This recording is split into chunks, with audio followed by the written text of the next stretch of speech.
نو بیا تاسو راغلي وئ دوی چې کله سورت فاتحه شروع کړه تاسو راغلي وئ دوی چې سورت بقره ختمه کړه بیا تاسو راغلي وئ دوی چې سورت آل عمران ختم کړ بیا هم تاسو نه وئ دوی چې سورت نساء ختمه کړه بیا هم تاسو نه وئ دوی چې 15مه سپاره ختمه کړه ها بیا هم تاسو نه وئ دوی چې 6مه سپاره ختمه کړه بیا هم تاسو نه وئ دوی چې یو کم 13مه سپاره ختمه کړه بیا هم تاسو نه وئ دوی چې اخري سپاره 13مه سپاره نیمه ته ورسوله بیا هم تاسو نه وئ نن چې د دریو سورتونو دا ختم دی خیر خو دی که نه دې د سره راغلي پهله سوال باندې ځان پوهېږي بیا په جواب پوه شوې چې په دې ټول قرآن کې تاسو دوربین نه په خوربین کې نه ښکارېدې نن دې دریو سورتونو له ولې راغلي ما ته صحابه کې یو کس وایي ثواب له راغلي یو نه مې چې په شروع کې راغلي ولې ثواب بل نه وي چې نن ته ما ته ثواب راغلی او دې قاري صاحب ته م وایم ستاسو د قاري صاحب څه نوم دی محب الله قاري صاحب چې دا قرآن ټول ورته ختم کړ نو دا درې سورتونه نه ورتلو خو چې څنګه مونږ ته پته نه وه ټول قرآن دې ورته ووي دا درې سورتونه به دې ورته ویلي نو زه دې ما هغه د نوشهره کیمپ نه راوکړلم او دا ټول صاحب روزګار دي مصروف خلک دي دا ټول بیزي خلک دي دا ټول دې ملا اوس په ناسته ولاړه وکړه خو چې قاري محب الله صاحب ټول قرآن دې ورته ختم کړ نو دا درې سورتونه به دې ورته ویلي دا دومره غټه اجتماع دې ولې جوړه کړه که تا له دا درې سورتونه نه درته توجه شته قاري صاحب ته پته ده ها دا اجتماعي ولې جوړه کړه ما ورته یې ولې راغوښتم ما له دعوت ولې راکړ تا له دعوت ولې درکړ دا اجتماع ولې جوړه شوه دا درې سورتونه په مدرسو کې مؤخر کوي ولې دا کوم قاري صاحب چې قرآن په ناظره ختم کړ دا درې سورتونه ده له ورکړه قاري صاحب ورته په خپله ختم وکړه که بل چا وکړه بل چا وکړه ټیک ده که نه بل چا وکړه دې قاري صاحب چې بل چاته ته دا سورتونه ووایه دا بل چا دا ولې وي اکثر ختم بخاري په موقع باندې شیخ الحدیث چې چا ټول بخاري شریف ویلي آخري حدیث آخري راوي سیدنا ابو هريره رضی الله عنه کلمتان حبیبتان هغه حدیث یو بل شیخ وایي چا چې قرآن په ترجمه باندې په تفسیر باندې په رموز باندې په اسرار باندې په رمضان کې دوره تفسیر کې قرآن ختم کړ آخري درې سورتونه پرې دي بل شیخ القرآن راضي که نه راضي دا ولې کوي دا وجه څه ده په دې مسله ځان پوهېږي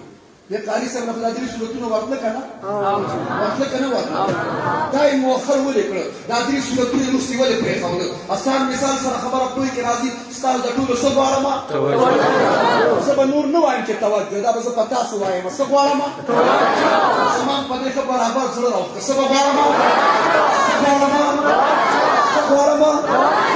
نن نه پس به زه نه وایم تاسو به وایې څه به وایې څه به وایې خبره ډېره لرې پورې وایرل شوې ده ما ته یو خورۍ رابطه وکړه د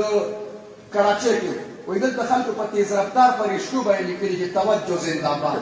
چیپ سره ووته توجه چیپ سره ووته پېښور کې هوټل جوړ شو توجه هوټل جوړ شو یو کس چوبین رابطه وکړه وایي ورور راته فون وکړ وایي راته چې ویره دې پیدا شوي نه ته راته نوم واخله چې څه نوم پرې کېدو وایي ما ورته یې توجه نوم پرې کېده پاک ماشین باندې توجه نوم کېښوده بهرحال هلته ما ته هغه خورۍ وي وایي دلته په کراچۍ کې په موټرسایکلو باندې خلکو یو طرف ته لیکلي دي په ټینکۍ د موټرسایکل د تیلو په ټینکۍ وایي یو طرف ته یې لیکلي دي چې ماسک کېدل دی بل طرف ته یې لیکلي چې دارې کېدل دی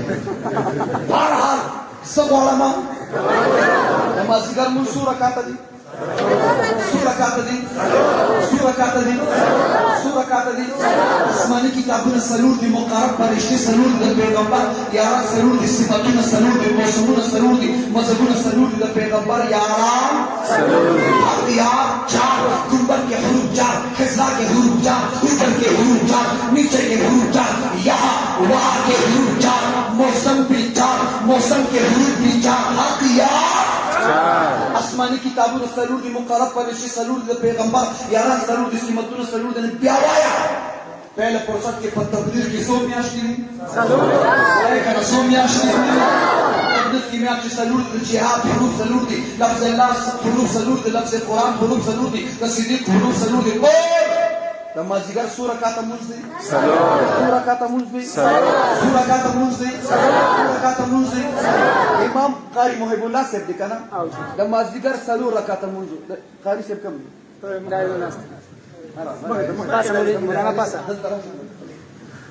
امتحان نه دی صرف د دې څو ماشومانو ختم نه ماشومان حوصله افزایي لپاره د دې ختم القرآن څخه موضوع بیان کوم یو قبل فرض د مازدیګر موږ څلور رکعات دي څو رکعات دي امام سے قاری سے راغی دوه رکعات مو کو دوه رکعات مو کو شو درې مو کو شو څلور مو کو شو یو مختلف اواز دې تراشو انډر پریشر مراسه د پنجاب پریکټیکل کو راځه دا کوي د مازدیګر موږ څو رکعات دي څلور رکعات دي ته چې جمعه ته راغلی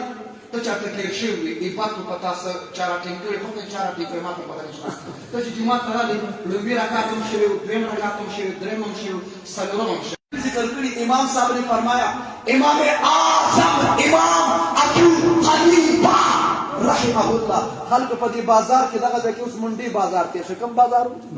منډي بازار ته مرګي بازار بټخيري بازار دې بازار کې واشنګ ماشين باندې روم کولر باندې په دې لیکلي ځای په څیر غټ وې نام هی کافی ہے نام ہی کافی ہے زم په دې کائنات کې د امام اعظم سے نام ہی کافی سبحان اللہ نام ہی کافی ہے نام ہی کافی ہے امام سے پوچھی تی پڑھن بھی رکعت کې منو دویم کې دریم کې څلورم کې منو خو چې امام سره په قاعده کې التحیات کې شریک شو او امام سره قاعده لاندې کړه رکعتونه کې نو خو چې کوم مقتدی امام سره په التحیات کې شریک شو د جمع ثواب ورته ملاو شو سبحان اللہ رکعتونه کې نو قاعده کې شریک شو د جمع ثواب ورته یا وګورئ تاسو په سورۃ بقره په ختم کې نه وي سورۃ آل عمران په ختم کې نه وي سورۃ نساء په ختم کې نه وي 15مه سپاره ختم شوه تاسو ټول نه راغلي شلمه سپاره کې نه وي یا څنګه دیرشمه سپاره کې نه وي ها چې د دریو سورتونو په ختم کې شرکت وکړ الله تعالی تاسو ټول پوره د قرآن د ختم اجر او ثواب دا درې سورتونه مؤخر کړي دي لپاره چې دا سیبان راشي دا خلق راشي